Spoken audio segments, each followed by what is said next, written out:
ازيكم يا حبايبي؟ عاملين ايه؟ يا رب تكونوا بخير وسلامه. النهارده بقى يا حبايبي هنعمل لكم اكله بسيطه كده، مش هتكلفك 50 جنيه. صلوا على النبي كده يا حبايبي. معانا مكرونه، ومعانا حبيتين بصل وحبيتين فلفل واربع فصوص توم. بالصلاه على النبي، المكرونه دي جميله خالص يا حبايبي وهتحبوه. معانا بقى هنا حله كده، هنبدا بالصلصه الاول. بالصلاه على النبي هنحط هنا البصلتين بتوعنا القمرين دولت، وهنحط القرنين الفلفل. بعد كده يا روحي هنركن الفصين التوم بتوعنا القمر دول دلوقتي.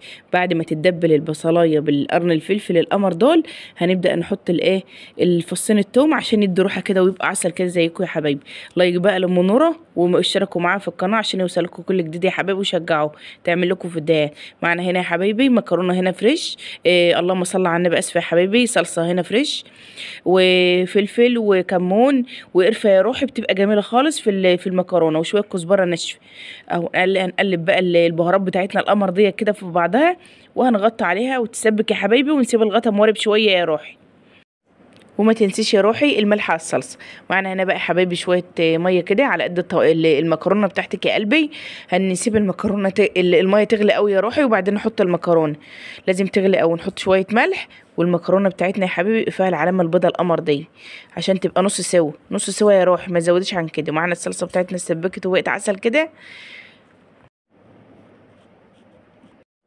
تعرفها اتسبكت ازاي يا روحي؟ لما السمنه بتاعتها او الزيت يا روحي، بس انا بحب اعملها بزيت، تعوم كده على الوش وتبقى ايه، بتلمع كده، وتقوم مقلبه المكرونه بتاعتنا نص سوا دي يا روحي كده، وتهدي عليها النار وتسيبها قيمه 5 دقايق بس يا روحي. هي ساعه ما تعمل بخار يبقى خلاص استوت، بقت جنب الجمال والعسل ده اهو. ايه رايكم بقى في الطبق المكرونه القمر ده؟ لايك بقى للمنوره كده واشتركوا في القناه. وعملنا بقى جنبهم شويه فلفل قمر كده، وبيض وبطاطس وبتنجان وحاجات عسل كده زيكم، والسلطه. وحتى ما كانش الخضار بتاعي كان ما عجبنيش بصراحه، ما عملتش بخضار، بس ما فيهاش حاجه، سلطه جميله خالص. مش شرط يا روحي كل حاجه كده، ايه الموجود في بيتك اعمليه يا قلبي اهو. وبالصلاة على النبي يا قلبي، وبألف هنا وشفا على قلوبكم. وربنا يصلح يا رب حالكم ويصلح حالنا، ويجعل كل حاجة بين ايديكم حلوة يا رب.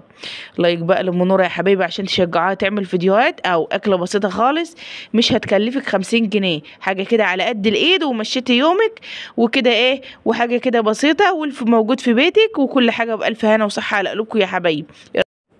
ربنا يا رب يصلح حالكم ويصلح حالنا ويصلح حال أمة المسلمين جميعا يا رب. واللي نفسها في ذرية في صالحة ربنا يديرها الذرية في صالحة، ويجعل لها ولادها من الصالحين يا رب، ويشفي كل مريض يا رب، اللهم آمين. سيبكم بقى في رعاية الله، والسلام.